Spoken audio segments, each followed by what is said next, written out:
Hi, I'm Dynahlee Padilla.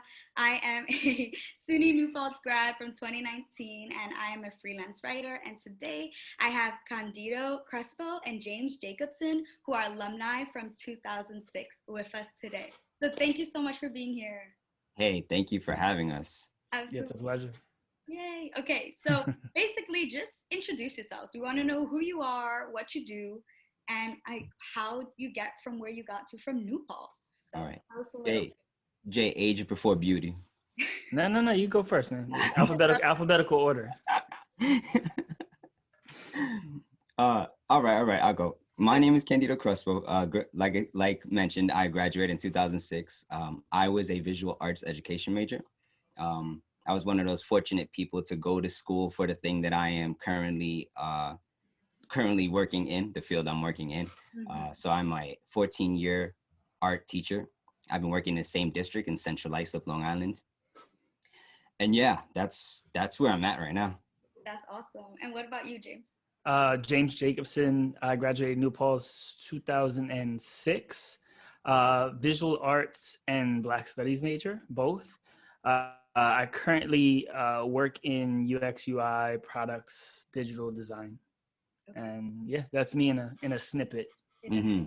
Wonderful. And I mean, now that people know like a little bit about you, like your snippet, like you said, how do you guys know each other? I know from previous conversations you guys are friends. So how did that friendship happen? And I know you also work together. So how, tell us about that as well.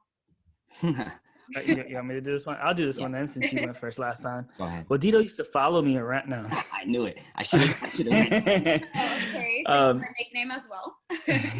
So Dito and I are actually frat brothers. While in New Paltz, we pledged La Una Latina Lambda Upsilon Lambda Fraternity Incorporated. I did when I was, I believe, a sophomore.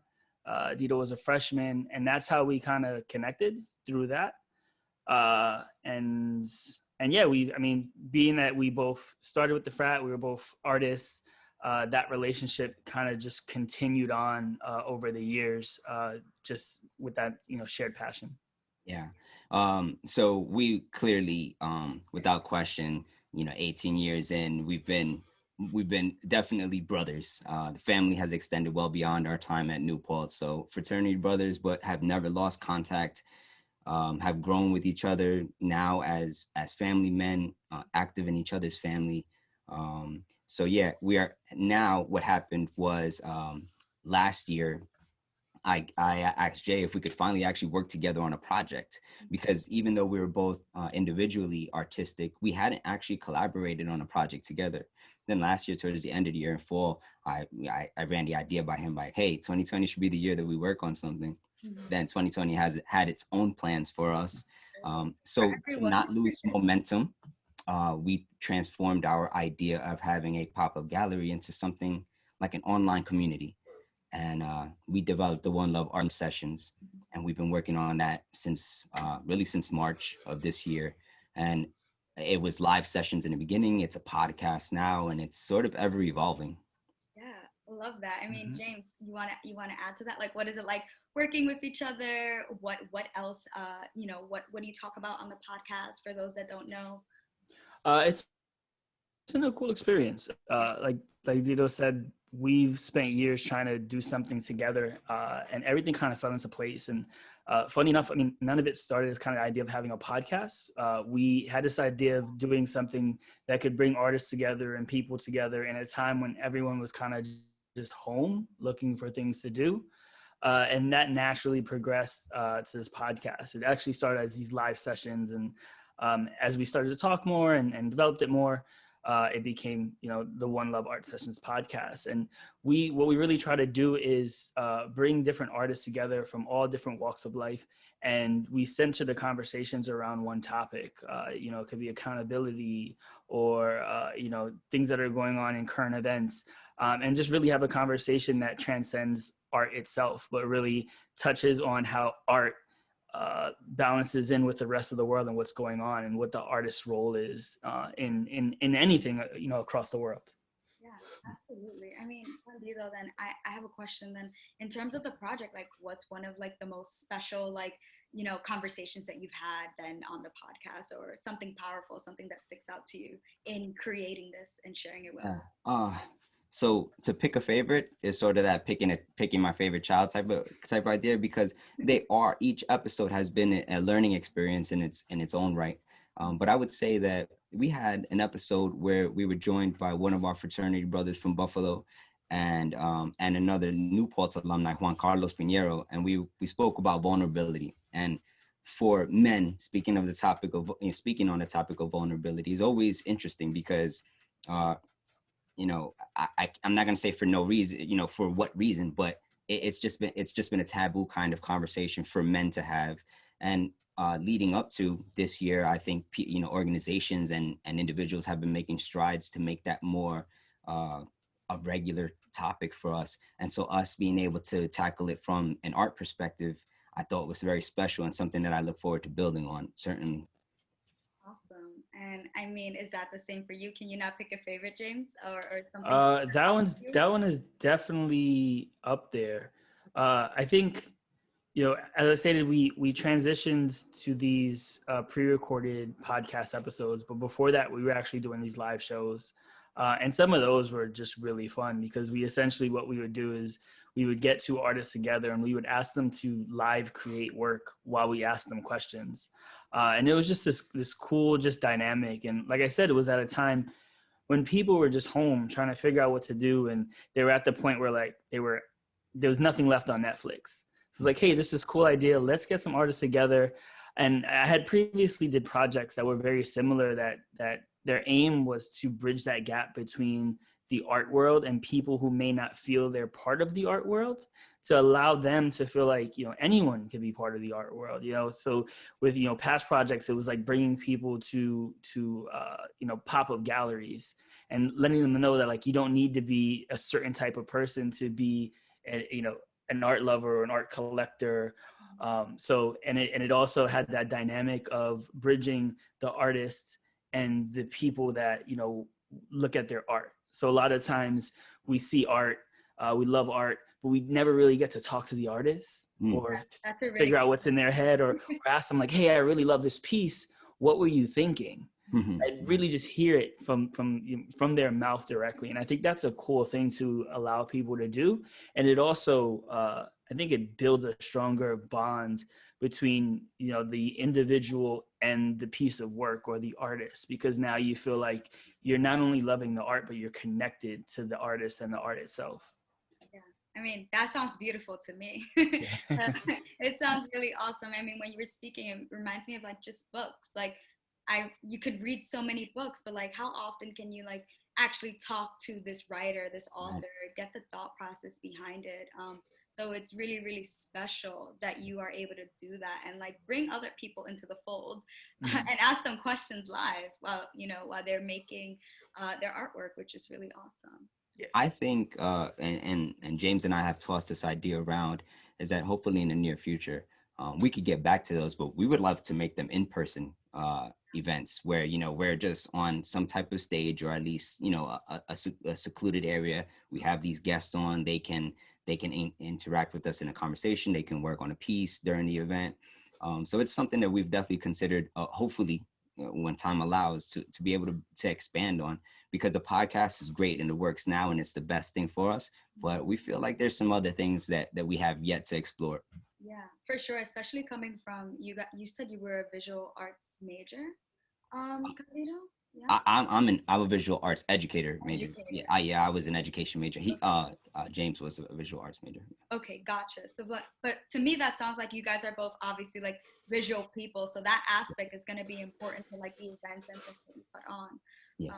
And just like seeing it happen. Like there's something about like just being with other people. I mean, I know it's COVID, but like just seeing another person, just seeing how they work, like it's just a very different experience than a podcast. However, podcasts are so dope because like you're just sort of like you get into your own world of just listening, and you actually figure out, okay, like, all right, how's my ear like sort of taking this information, and it's very like scientific almost. It gets technical, but I love that about podcasts too, but I could see the benefits, right? The benefits to like all aspects of the medium for sure. Yeah. So Agreed. my question then to both of you is like, how did you even know or learn about New Paltz? I mean, you sort of went through this art like trajectory, and I know you started, you know, majoring in that space, but how did you even learn about New Paltz, and why did you stay for the years that you were there? Yeah, that's you were there before me. Oh yes, 17-year-old me. To be honest with you, you know, I lived in New York City my whole life. Went to Catholic school my whole life. Really, in looking for colleges, the first thing that I was really excited about was to have the opposite sex in classes with me, because I went to all boys schools. So that was like, I was not going to some. I wanted to actually stray away, you know, all jokes aside, I wanted to stray away from the parochial mindset. I wanted to go somewhere public. I wanted to, you know, break out of that bubble a little bit. And to be honest with you, the other kind of checklists I had were not that far from home, and not in the middle of nowhere, which is funny because New Paltz is kind of in the middle of nowhere, but kind of isn't. But yeah, I did a ton of different campus visits, and New Paltz really, what struck me when I first went there, and it's funny enough, and you know, I would probably see it even more now, but as a 17-year-old, I was very connected to the diversity I saw. You know, living in New York City, you see people of all walks of life. And some of the campus visits I went to, you just realize that there was no diversity at all. And it was just like, it felt very weird. And in New Paltz, it felt like, you know, whoever I was going to become, and I had no idea who that person was going to be at 18, 19, 20, 21. I felt like I had the opportunity to do that there. And funny enough, everything that I loved about New Paltz were the things that I didn't even realize when I first picked New Paltz, you know, looking back at it. I like that. How am I supposed to follow that up? So my driving force to go to New Paltz is very specific to my major. Art education was not available in too many schools. Actually, at the time that I applied, I believe that the only other university that was offering it might have been Buffalo State. Buffalo State for me was out of the question, just because I wasn't interested in going that direction. Because of my interest in art, I still wanted some close proximity to the city, to New York City. So by going to New Paltz, we're but minutes away, and so I went to campus. I actually it wasn't. I actually didn't even make up. I made up my mind before even visiting the campus. The first time I stood on campus was during the orientation. So during that time, but when I got to campus, I was like, oh, I definitely made the right decision. And that was even before I even had met people. I just saw the campus and I was like, this is a place where I can feel comfortable. I can feel home. And I had yet to even engage with the people. Later on, when that opportunity came, then I was like, oh, this is definitely the place.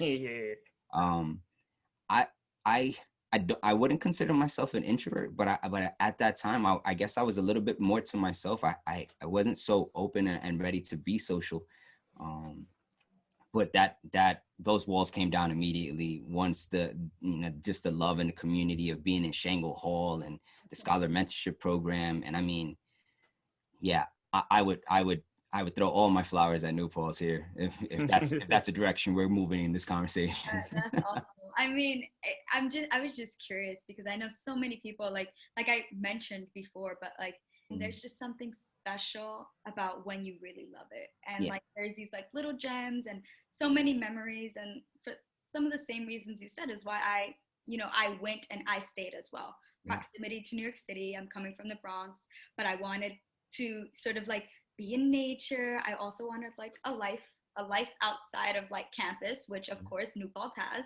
There's all those restaurants and stuff, and major as well was something for me too. So totally get it. So I second you on the all the flowers throwing at New Paltz. Yeah, seriously.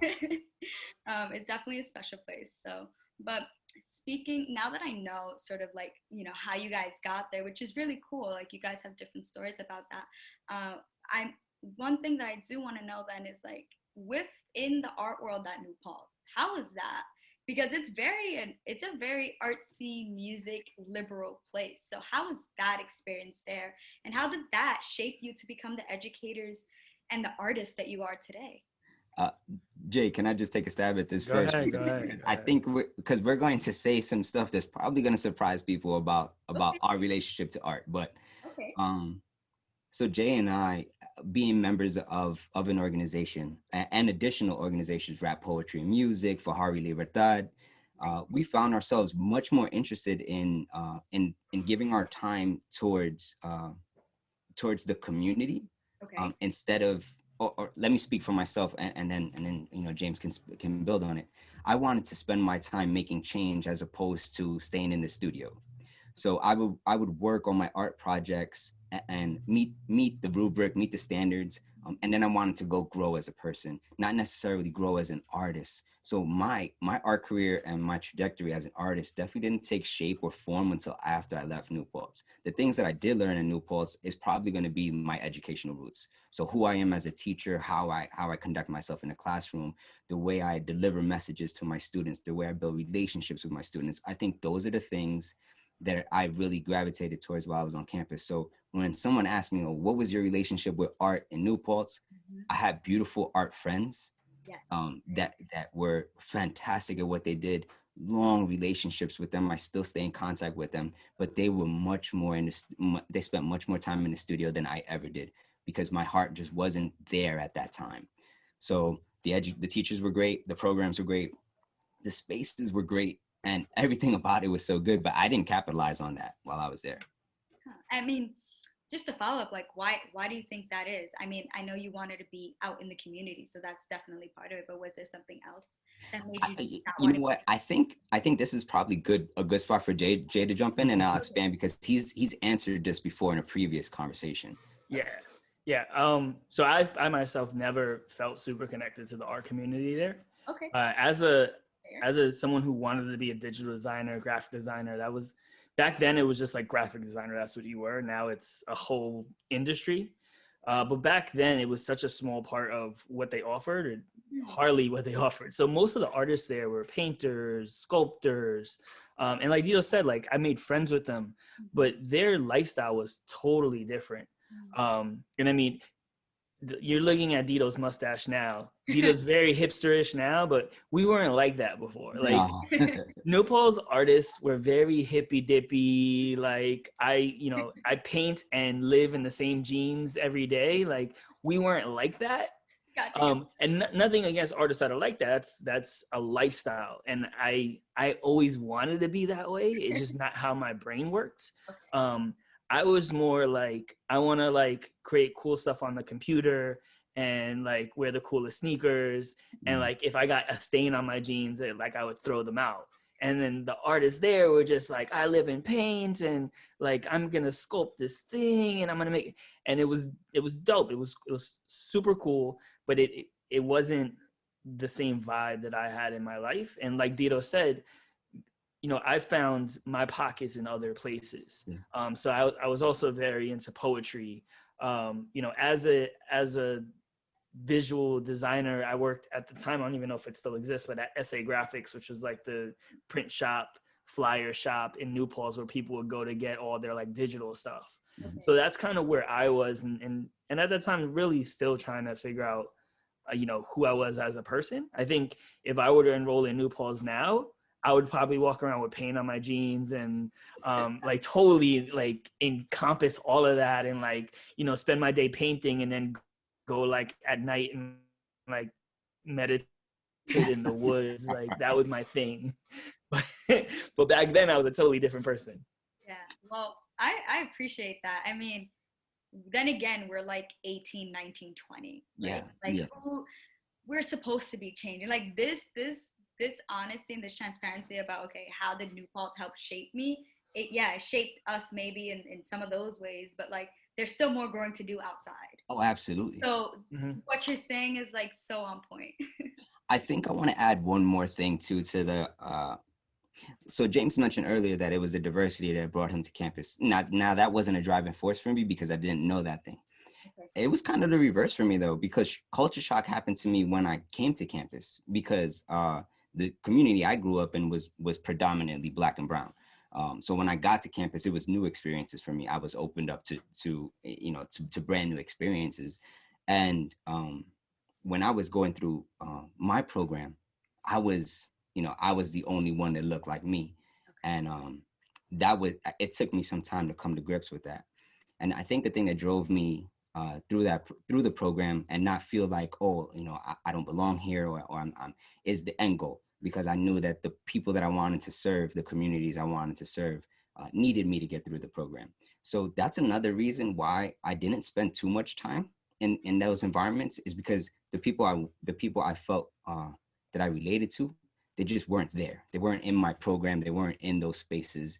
And that was just going to be a hill that I wasn't ready to climb at that age, like we're talking about. Yeah, absolutely. And I also think, like, for the most part, people in their majors are there for like the academic part, but like their friends are normally not in the major. Their friends, but I mean, potentially, like, I'm speaking for myself as well. Like, in journalism, I made a lot of my J friends, or DMJ friends, like we call them, like towards senior year, because that's when you're doing like that capstone, that big project before you graduate. You're sort of bonding with them over the struggles and the rewards of that big project before you get that degree.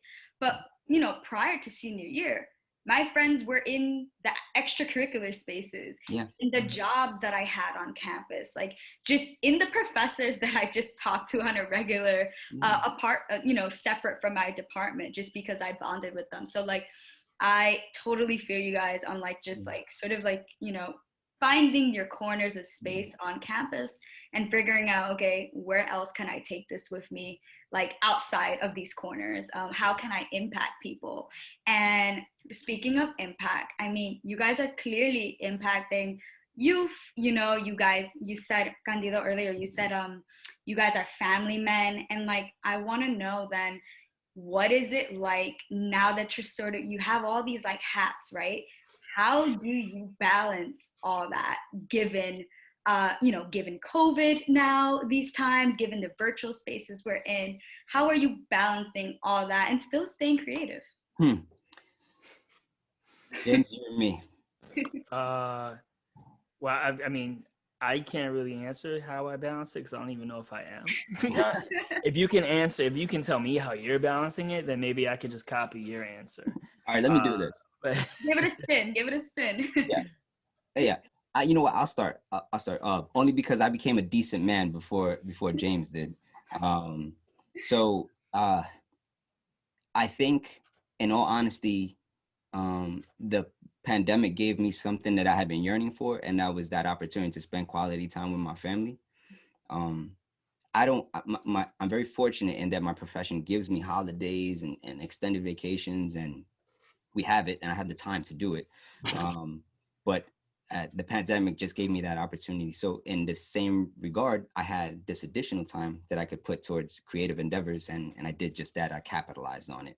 So I spent a ton of time with my family, and as long as my creative endeavors didn't impede on the time with them, then I was all in on that. Jay. Absolutely. So a lot of it for me has been a learning process, and it's a forced learning process. So my son was born in June, so he was a pandemic baby. We had to deal with pregnancy during the pandemic. We had to deal with labor during the pandemic. And then I had to learn how to be a father during the pandemic, which, everyone that's a father before you gives you all these tips, right? And what you should do, what you shouldn't do. All that goes out the window once the world shuts down, because all those, everything is different. And some things are the same. Obviously, you're not sleeping, but the thing that's crazy is, you're with your son all day now, and you're working at the same time, and you're fathering at the same time. It's a lot.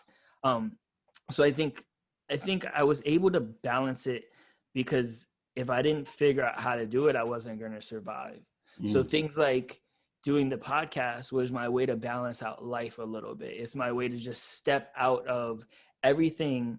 And not to come off wrong, everything I was forced to do. Like, I need to be a dad. I need to go to work. I needed just to do something that I didn't need to do, but wanted to do, to kind of regain some of my sense of sanity and self in this time of just disarray. And continuing to do it has been awesome because I can look back now at the beginning of the podcast and the progression, the things that I talk about. Like in the beginning, it's like, oh, I don't sleep at all, and I don't know I'm going to survive this. I'm crazy. And look at it now, and like my son is growing up through these episodes, and I'm mentioning things, and I'm able to I'm building a time capsule that I can go back. And I think you mentioned earlier, like, oh, like your kids are too young to listen to this, but one day he may listen to it, right? And he'll be like, oh, that was the day I was. I think we did an episode. We did an episode while I was in the hospital. Wow. Yeah, we did. Yes, we did. So my wife was in the hospital about to give labor, and we did an episode. I wasn't in the whole thing, but I chimed in and I was just like, hey guys, and Dito held it down for me. But yeah, we literally did an episode in the hospital. So it's become a time capsule. And I think that's how I've survived, and that's how I balanced it all, is this idea that I need to.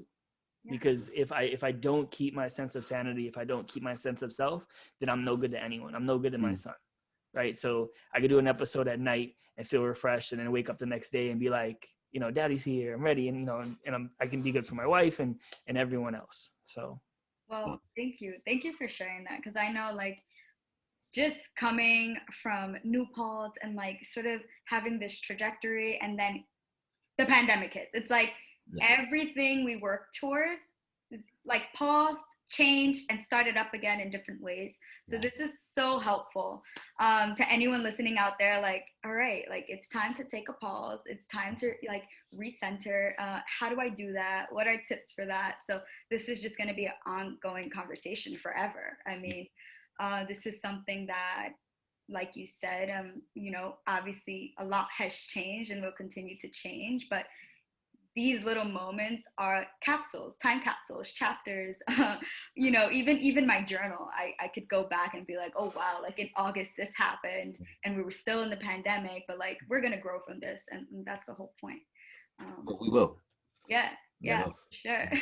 So before we wrap up, I'm wondering, because we talked about New Paltz art, your projects, and family. Is there anyone then at New Paltz, a friend, you guys have each other, anyone in the community that you want to give a shout out to, or a space or a building or a place you hung out at a lot in the New Paltz area that you want to, honor before we go? I'll do it. Yeah. I can't give a shout out to someone who is currently living. Okay. But I will give a shout out and a memorial to Dr. Margaret Wade Lewis, who was the head of Black Studies, right? So essentially, director, yeah.